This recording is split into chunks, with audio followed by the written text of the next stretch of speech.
Hello there, ladies and gents, boys and girls. Welcome to episode 223A of Tales with TR. I'm your host, Terry Ryan Jr., just back from beautiful Sun Valley, Idaho, where I'll be going again at some point this year. I'm not sure when. Now, I'm going to talk about a lot of that next pod, and we're going to try to get one of my buddies brought me down there, Sean O'Grady, talk about it a little bit. But, he's a hockey player. I've had him on here before. But if you guys didn't realize that, or I guess it was back in February, I went to Sun Valley to play a couple of exhibition senior level games against the local Suns. I played for a Boston team called the Moons, Moon Mountain Moons. I mean, it was an exhibition thing. We're good hockey players, a lot of them very accomplished. And anyway, so that was that in February. If you're interested, go back and listen to. I pretty much covered all things Sun Valley back then, and that was this year. It was about 6 months ago, I suppose. This time I went back, yes. So they're raising money constantly for the Sun Valley Suns because the Suns, they're a decent. It's a wicked spot, a couple hours from Boise, I believe, give or take. But there's not a lot of local competition. Well, no local competition. There's not a lot of competition close. So, they play teams like Vail, Colorado, and McCall, and, Jackson Hole, Wyoming, Reno. Like, if you look at a map, those are all places that are in and around Northwest, Central West, Northwest USA. They're great spots. Lots of ex-hockey players that form teams that are real excited to play. And, they sell out this place in Sun Valley, but they're just so far away from each other. Getting everybody on board at certain time. I mean, I know what it's like to play senior hockey. Here, we lock it in. I mean, games are set.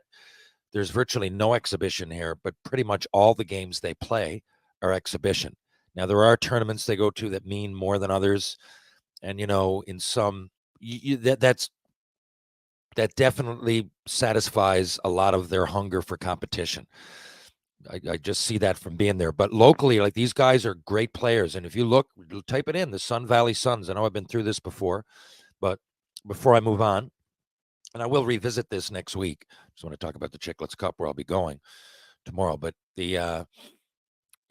Sun Valley is just an awesome spot. Some great accomplished hockey players. I had a wicked time down there. So this particular time I went back. It wasn't to play. People thought I was down there playing hockey. I was there to raise money, to help raise money. So for the team, and I absolutely love it. Any excuse to go to Sun Valley, Idaho, I take it.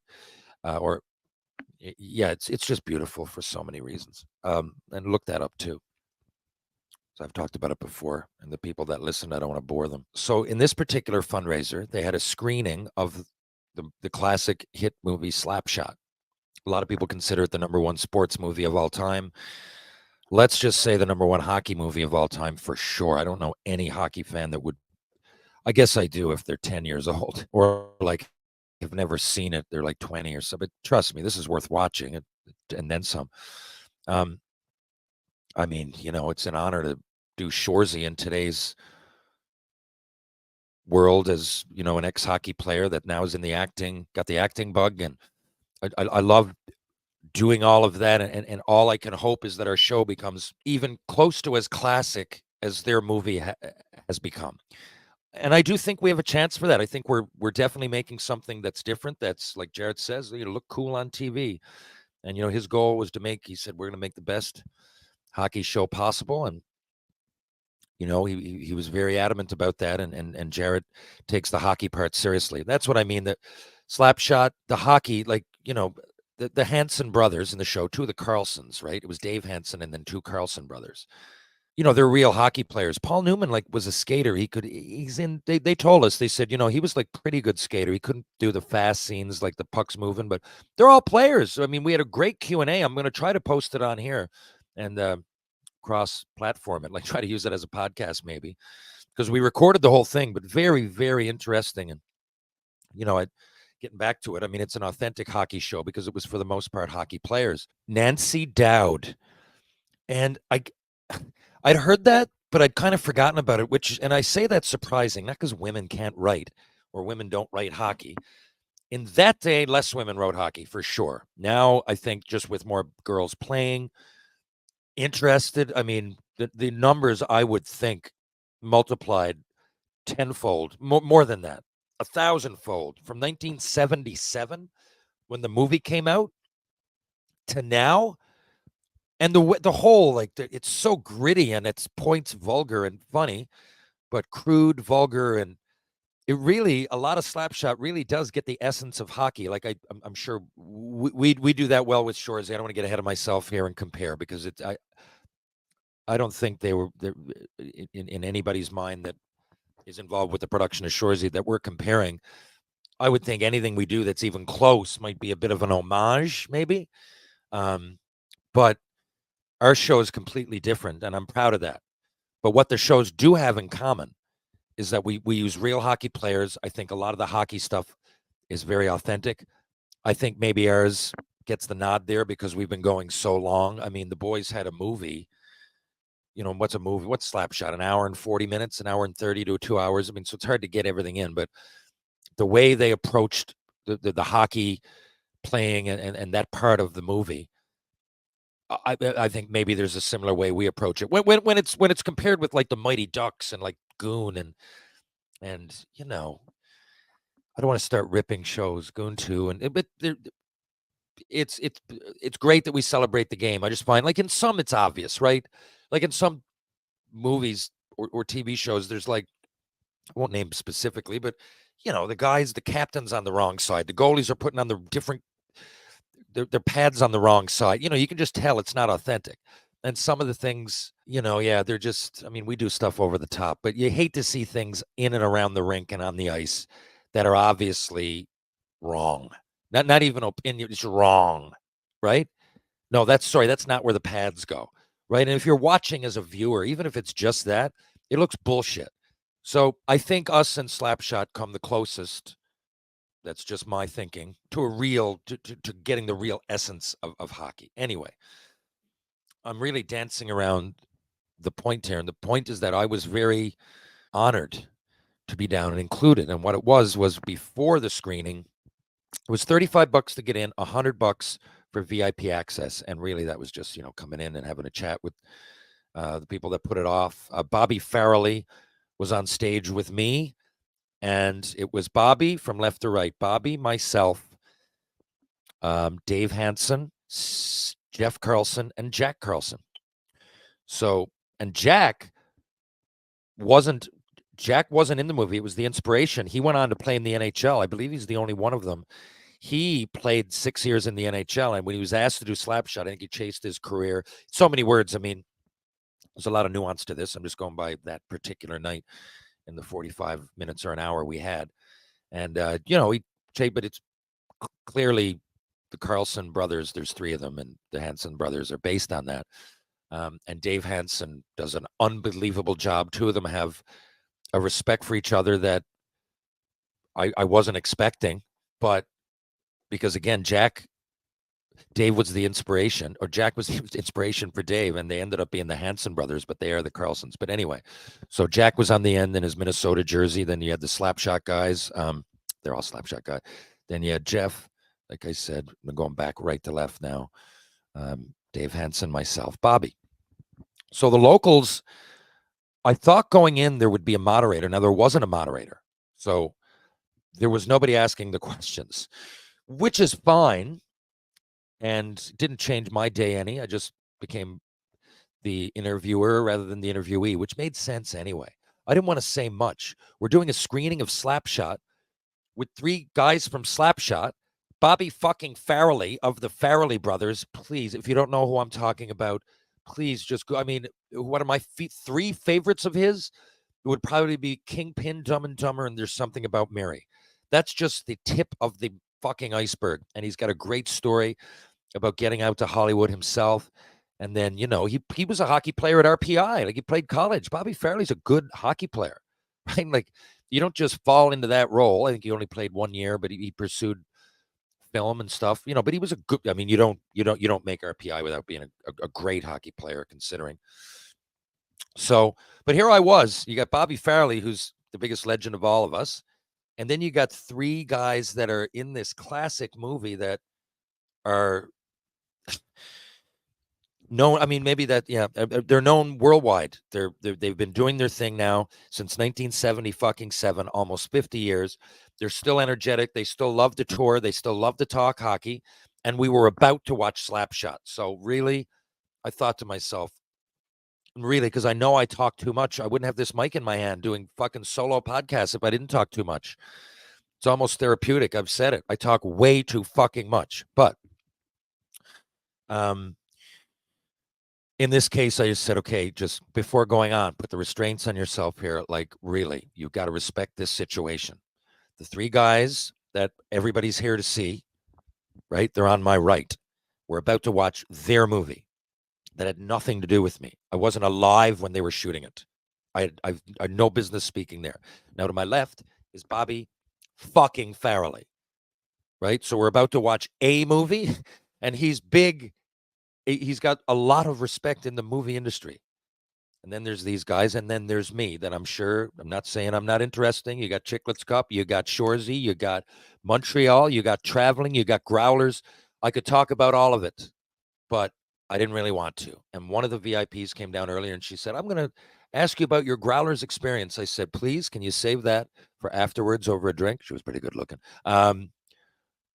Because outside of that, I joke. I mean, we did meet for a drink later, but I just didn't want, I said, that's not the kind of question that I think is going to fit into this Q&A session just because of the situation I'm in. Of the 5 people on stage, I'm really happy that you watch Shoresy and you're a fan of Tales with TR. I said to her, but I'm the 5th person up there that should be opening their mouth. So now I knew a lot about Bobby Farrelly and the Hansons. And that afternoon, I went, smoked a J, had a bit of a coffee, and, or other way around, drank a coffee, had a bit of a J. And then I went in and I researched them, even though I knew a lot about them, just so I'd have a better idea of some of the questions to ask. And if there was going to be silence, if there was going to be any of those, moments of silence, again, we didn't have a moderator. It just kind of fell on me and Bobby when we were up there. We figured it out. Maybe we should be asking the questions. So Bobby asked them questions, and I asked them and Bobby questions. And I don't recall being asked one, really. I commented a couple of times, spoke when spoken to, and I think less is more in that situation. So I asked a few questions. I learned a lot. I think what I brought to the table was the before and the after, and the 3 days we all had fun. I hung out with the locals. We went golfing. I didn't even golf. The boys did. I sat back and, met people on every hole. So I made sure that I ran into everybody. That's when I told my stories. The next day we went golfing, and I just sat there on hole 3, which was the hole-in-one winner truck hole, with Chris Nelly Nelson, an old a great hockey player, who played in the 90s with a lot of friends of mine, played pro, like real good player, and he moved to Hollywood. Now he's a stunt guy. He knows Bobby. They do kinds of things together. So he was using a drone on that hole and practicing because he's going to start using it in hockey films and stuff. And it was useful for the hole-in-one hole. And so we sat there for most of the day. I sat there all day, and I met every group that came through. Said, now if you guys got questions or you want to chat hockey, whatever, now's the time. Now here I am for you guys. So that was more my thing. I got to talk to everybody that was involved, just like one at a time, separately all weekend. That stage was reserved for, I think, hockey movie royalty and comedy movie royalty. And they were all on stage with me. I was absorbing it and enjoying every minute of it, in a rare case where I didn't really have to speak that much. So big thank you. If you're at all curious about any inner workings of all that, I'm going to have Sean O'Grady on either next week or the week after, probably next week. But this week, what I'm going to do, guys, I'm going to bring this. I'm going to Chicklets Cup tomorrow. And it's going to be, I mean, we have a squad, but so do all the other teams. I mean, it's in London, right? So like I said, this year, it's officially 6 teams split up of all guys that I've won or lost with, most guys at world championships at one point or another. And it's basically just whoever is ready. This is a coin flip in my mind that could go many different ways. The two teams that beat us are there. I remember in the last couple, it's hard for me to put all the Chicklets Cups together. But anyway, yeah, all the teams are there that we've either barely beaten or we've lost by like a goal or two. And each team is tweaked, but pretty much the same, but tweaked like by a few players, maybe most two or three. So it'll be interesting. And I tell you, this time I'm going. I know people are going to laugh, but I'm not going to drink. And I'll tell you why. And first of all, no matter what happens, I've played. I'm not going to say this without coming off as I've played ball hockey a long time, right? And I'm proud of the 4 world championships that I have, 2 in the regular division, 2 in the Masters division with Team Canada. I've got 2 national championships. Oh, I guess, sorry. 2 regular division, 1 with Montreal Black Knights, 1 with Newfoundland Black Horse. The only one we've won since 1988, won in 2010. I did win a couple of Masters nationals with Newfoundland, but I'm saying that all of these tournaments, so I've been playing since the late 90s. When I was a teenager, I joined up in like 95, played the odd tournament. 2003 was my first with Canada. My point is that, yeah, that's a lot of championships, but it's not like frequent. Like I've got 4 worlds in like 20 years of trying. Like ball hockey's, it ain't an easy task. And Canada has been great in my experience, but our team's now split up. Like all the teams we're playing against are just guys that I've played against before, or the team this year, guys that I helped scout, right, or last year. And 2 of them are on our team, Josh Anderson, JP Moquin, the guys who teamed up for the World Championships goal in overtime this year. They beat Slovakia over in Czech and won in overtime. So, I mean, we've added that. And then some. I'll wait till the guys explain it. But what I'm saying is that it's a hard thing to win. And when I go to world and national championships, I don't drink. And I know that's hard for people to understand when you watch Chicklets, because being hydrated is a big part of it. And I am a good teammate and I'm a fairly good leader. When you go to Chicklets, it's different, right? You go there and you're pumping Pink Whitney. Everybody's going to, hey, we're having a good time. And I get it. It's all good. It's Chicklet hockey. But when we went to Game 7 this year, not that it had anything to do with ball hockey, but we went and I ran into the guys there. And you know, they filmed me in some precarious positions. I wasn't very happy about it. I wasn't planning on even being on camera. And I looked at some of the comments, which I'll never do again. And people were like really, really heavy into, like, there was a lot of this guy's an alcoholic and I'm not. And like a lot, like, fuck, man, I feel bad for this guy. I had phone calls from friends. I was like, no. Then I thought, and I'm really, really not. I've gone into before, like, if I'm home here, I drink maximum once a week. If I miss that day, I don't be out. Oh, I need one on Tuesday or when it's going to be the weekend. I have a daughter and I have a life that I don't need alcohol and I hate hangovers. I love having a good time. When we go to these things, that's what I'm saying. We'll go out. Oh, fuck. Yeah, let's do it. I'll tie one on. I can do it.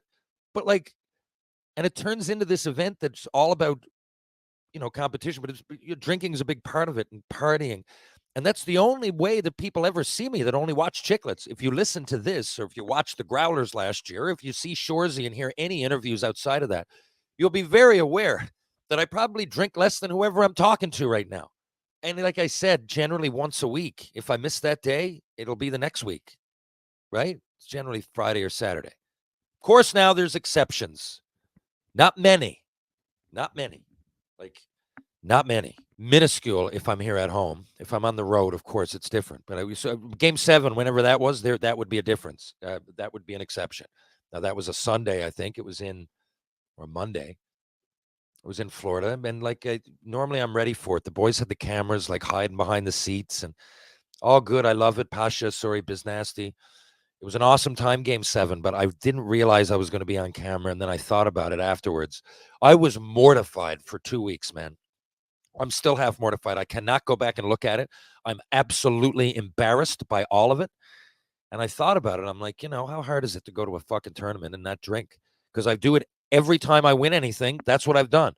Now, I'm not saying that's going to be a big difference because, I mean, I can do it. The worst is that I can do it. I'm pretty good at playing with a hangover and getting up and playing the same, or what I think is the same, but at least acceptable, where some guys we can get out of bed. So I don't know that I'm saying that it's going to change much. It'll help me. I'll have no hangover, but I don't want the image out there of some fucking buffoon that every time he's in public, he's getting shit-faced and hitting on girls and yelling too loud and spitting and fucking, because that's not me. It's a small portion of me.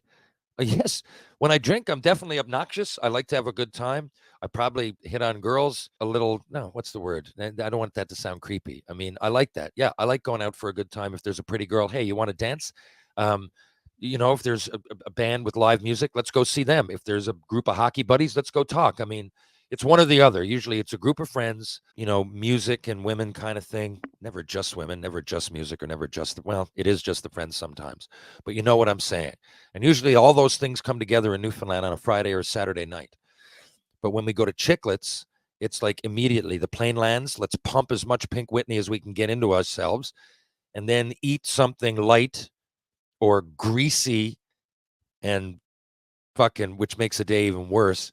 And then get right back on the bear again. And then, and then we got hockey tomorrow. I'm different. When I go to most events, I'm like, okay, we got hockey. Now, how are we going to plan around it? When I do go to nationals or worlds, like I've said, I drink. I just make sure it's like the Monday. And then the tournament starts like Wednesday, right? Or the Sunday. I always go in a day early. It's just my thing. I don't knock my buddies that like to have drinks. Part of it's vacation too. If we're in Bermuda or something playing in 18, we were there playing the Worlds. I remember guys expecting, when I said I wasn't going to drink during the tournament, again, we did the first night and the last night. But we ended up winning that fucking thing, and I'm proud of it. But at the beginning of it, I said, I'm not drinking. I think other guys expected me to expect that for them. No, man. You go to these things as an amateur athlete, a lot of the guys, girls take their only 2 weeks of the year holidays. So how can I expect you not to have a fucking daiquiri on a deck somewhere in Bermuda? I'm just saying my game preparation never included alcohol the night before, even in hockey.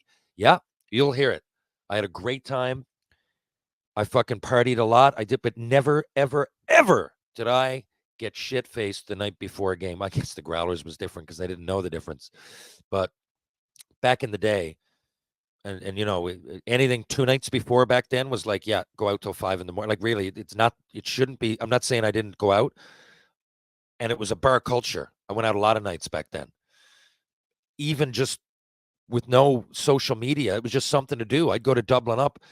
I'm not into usually having, like in Fredericton, for example, when I was with the Habs farm team. We'd often go, I'm not now into having like 1 or 2 beer, but it did happen back then because just being social, it was more of a bar culture. But, and maybe here and there, I can't really remember the night before a game, but I used to be pretty adamant to everybody, let's chill and play the best game we can play, because I mean, it is our livelihood. And even though you're my competition, if we're both on the same page, it's probably better. Anyway, that's hockey. But so I'm going to go to Chicklets Cup. Now, on the last night of it, who knows? And we're going up a day early. So I don't know. Maybe I'll have a few that night, maybe the last night. But there's, I think, 2 days of competition, and I won't be boozing the night before either. And take that or leave it. Does that mean we're going to win? No. But I'd like to just give myself the best chance. And the other thing, earlier, I really feel like sometimes I'm bragging. I'm just stating facts about those championships I won. But if we lose again, because there's a lot of great players, I mean, I'm starting to think, I don't know what word, like my reputation, or I don't want to use the word legacy because it's ball hockey. Is it a legacy? But whatever it is, my memory, my legacy, amongst that ball hockey world, I worked hard for all that time that I told you, and I got selected for the Hall of Fame. Again, I'm not trying to be cocky. This is a fact, though, right? So all of this happened.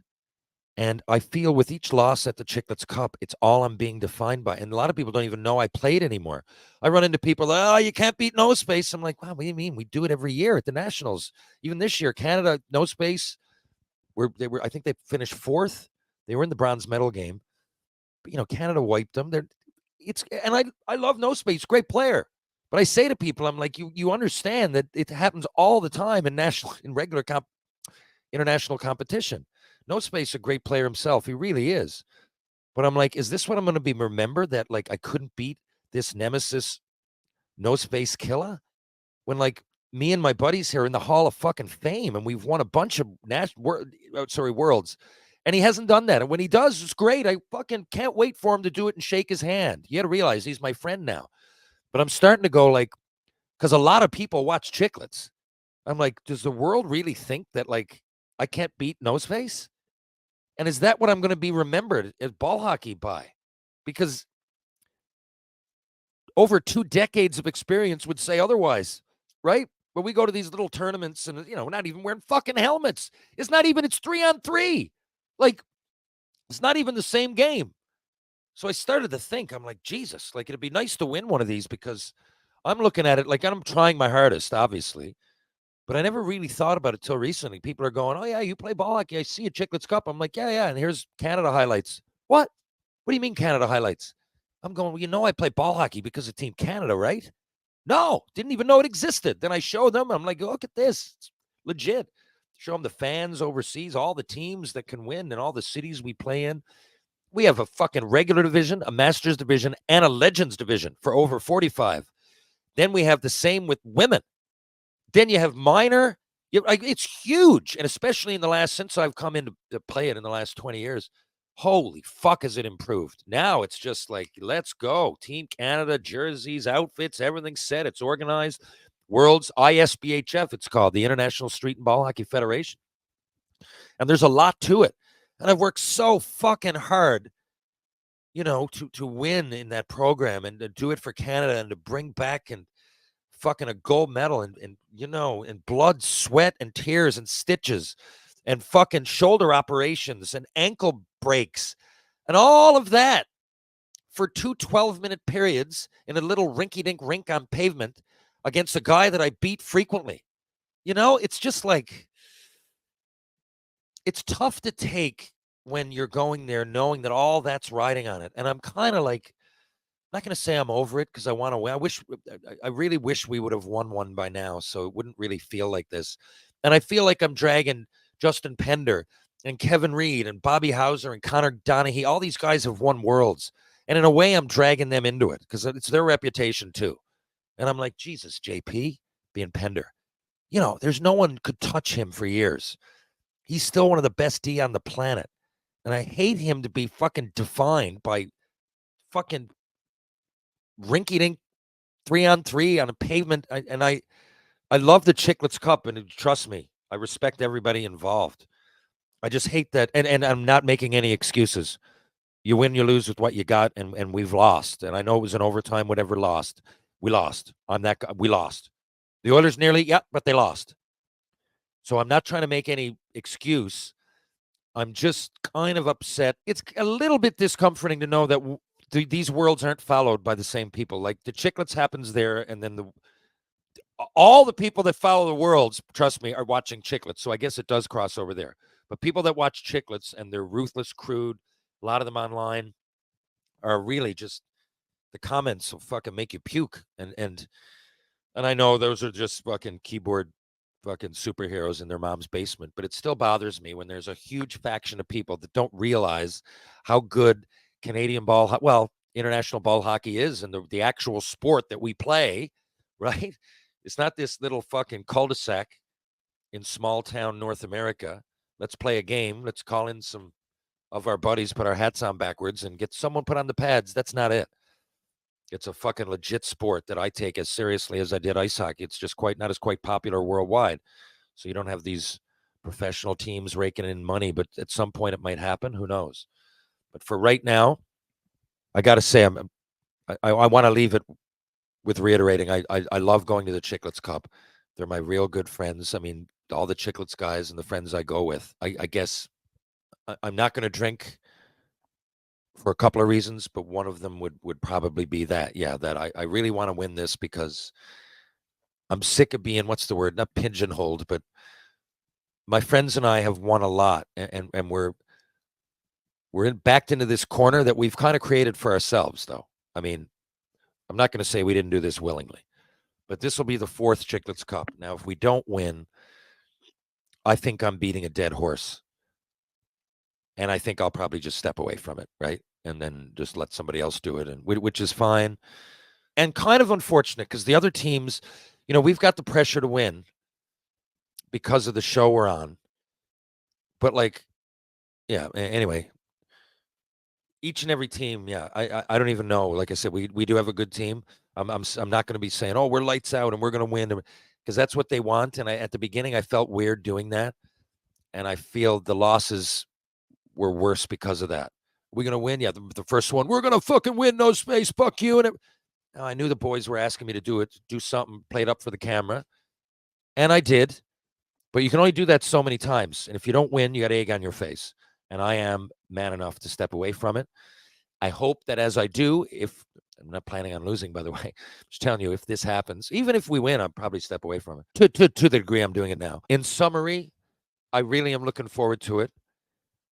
There's a lot of great teams going, and I'm not going to drink because I'm going to respect the great champions that I've played with before. Sandro Morello, James Chicky Mentis, the guy I was yelling at actually on the last Chicklets Cup, the shorter African-American dude. He is one of the best players of all time. You could make an argument the best. He's put together a fucking team, a wicked team too. Anybody could win this thing. I'm going to, like Chicky, Sandro. There are other players, Paulo Musto. We would always go to these things when I was younger and wanted to fucking drink and party. And they'd be like, there's time for that. First day, last day, and we're going to pretty much take it easy. George Gortzos, Tony Initos, the coach and GM that I've won the most with, that kind of got me started in this world.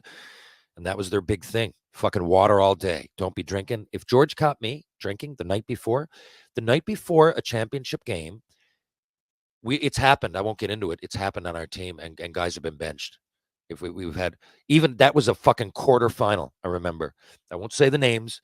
We were in Pilsen, Czech Republic, quarterfinal. Guys were caught having beers with supper. Sorry, guys, you're not playing tomorrow. And that's how seriously we fucking take it. And that's why we've had success. So I want to respect those people rather than go this, make a fucking fool out of myself, and get drunk again. That's the point. I've spent the whole fucking podcast trying to dance around it. Lots of times I get drunk and I make a fucking fool out of myself. I did it at Game 7 with Chicklets, and I've danced around it the last few Chicklets Cup. So I'm going to go there and I'm going to play like I really would. I've been running. I've been training. I haven't played much ball hockey because we were doing Shoresy season 4. But I can tell you right now, I'm 184 pounds today, and I haven't been 184 since I'm 13 years old. Look at every single hockey DB, Pee Wee tournament in Quebec. Look at any of my height and weight. It's never a 184. When I'm 14, I was 185. Signed in Quesnel, 190. Never forget it. Went to the Dub, 207. Look at my hockey card. Now, of course, in my draft year, I thinned out, of course, a lot. Everything went down to 190. As a lot of people know, use weights on my skates, or sorry, on my thighs at the Central Scouting weigh-in. Got myself up to 207. I was 190, but never. I haven't seen an 180 anything since I'm in my early teens. So I've just been training and going like keto type of stuff, intermittent fasting. And I'm going to, after Christmas, try to run a half marathon and then do the Tele 10 next year in St. John's. That was the reason for my getting down this low. And I just know that I'll just be a better ball hockey player because of it. So good luck to all the teams. And really, they're all my friends. We win, we win, we lose, we lose. I'm really looking forward to it. If you're in Chicklets, if you're in London, Ontario, or close, come on by and say hi. Love to see you. We shall try our best. We got some great events. Ken Reed's going to come down and speak a little bit. Like I said, our Newfoundland guys are ready and fired up. We can't wait to go with Big Deal Selects. Another run. So good luck to us. Good luck to each team. Main thing is, let's get there and have no fucking injuries, heart attacks, fucking major dismay. Let's go and have a good time. Because I can say this. We've gone to Chicklets 3 times now. We haven't won one of them. But each time has been a fucking blast, and great people. It's good to get this many hockey fans and knowledgeable minds and just good people. Hockey's secondary, really. It's going to be the people of London and the joy of celebrating the game of hockey. But while the games are being played, all eyes will be on that, of course. But otherwise, we're going to be hanging out, having fun, eating. Most people will be drinking beers, and we'll see you there. If you're downtown St. John's, I'll tell you, though, you want to stop into George Street, see what's on the go. Where would I go? I would go to Trinity Pub. I would go to Rob Roy Confusion. Definitely go to the Martini Bar. Greensleeves Pub. And, of course, the Bull and Barrel. If I was going to go for a bite to eat and I was anywhere downtown, I'd definitely go to the Loose Tie, and I'd go to Blue on Water. And I'd also go to Wedgwood Cafe if I was in the East End. They also do catering. Peter Wedgwood, Wedgwood Cafe. Ryan Power, strength and balance for the body and mind. Ryan Power, I just enrolled my daughter and her two friends, Claire and Peyton. He does magic. The boy is magic. And he can be magic for you, too. Get off your ass and get into power conditioning on Rope Walk Lane. Get the fuck in there now, I'm saying. Ryan Power, power conditioning. If you want to go to Mr. Lube, there's two locations here. Simple. Torbay Road, Cammount Road. Live, laugh, lube. Pitbull Pain Relief, the pain sticks that just don't quit. Go to pitbullpainrelief.com. See what all that fuss is about. And, of course, True Hockey. Take what's yours. Love my True Hockey sticks. And you know what else I love? I fucking love my Muggsy jeans. The stretch, the comfort. I love my Muggsy jeans. Now, of course, Muggsy just gave me a bunch of free shit. So you'll say, you're saying that because they gave you free shit. No, I got the free shit because I love my Muggsy jeans, right? That's what I'm saying. I tell Muggsy jeans that I love Muggsy jeans. They're the best jeans I've ever put on, the most stretchy, the most comfortable. I mean, please try them. If you think I'm wrong, I'll fucking pay you back. How about that? There you go, Muggsy. Well, not really, but I'll try to do something. If you order a pair of Muggsy's and you don't like them, I simply don't believe you. They're that stretchy, that comfortable, and that perfect. Muggsy jeans, my favorite jeans. Okay, back. I'll be back from London, Ontario. I'm going to go up and bring my computer and interview one of the boys for the next Tales with TR. And that should be coming up tomorrow. Okay, thank you for listening. I'll catch you guys on the rebound. Give your balls a tug and get yourself over to London, Ontario. It's going to be a big weekend. Thanks again, all.